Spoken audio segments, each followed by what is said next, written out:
Now alongside the cameras I have lots of accessories to basically get different looks or improve the ergonomic factor of whatever I'm using. This one goes with the Canon 550D. It is a really cheap eBay viewfinder which clips onto the back. You actually show that first. You have a frame which sticks onto the back of the camera, and that's metal, and then the magnets in this will attach to that frame, and the whole thing just stays on like that.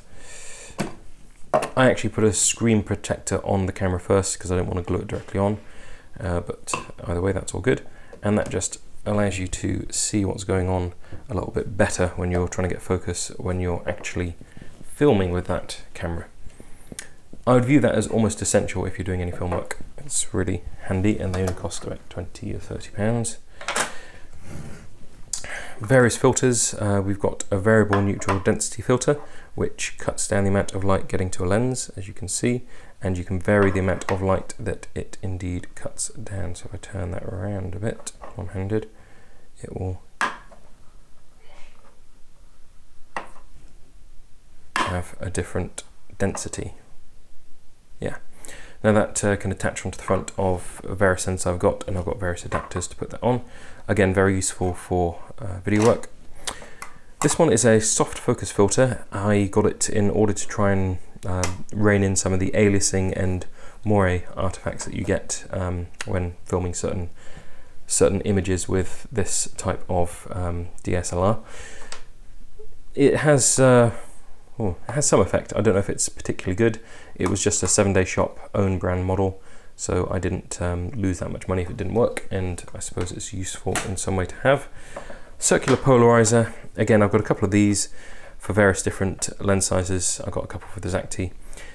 Really useful if you're filming outside and you want to make the sky bluer and possibly take reflections off things like windows and water and any reflective surface like cars and things. Really nice. I think that's essential for anyone to have a circular polarizing filter if they're doing any work outside. This one's a little bit unusual. It's a LenSkirt. If you do any time-lapse work, then this is wonderful because it suckers onto a window. See the suckers in the corner there, and then the camera goes in this end, and you fasten that hood around the camera.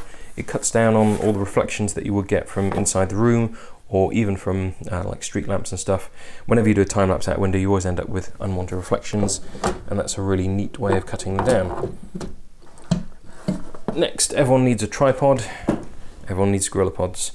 Got some small ones, got some large ones. I use them for everything from the cameras to digital audio recorders to microphones. They're just really, really handy. Picked up a couple of cheap ones off eBay, which are real, but I got a kind of jobby lot. And this one, I like the small ones, but I always tend to overexert them and then pop one of the joints out, and they're never quite the same after that. So that was a little bit weak, but still use it for fairly light things like microphones. It's okay.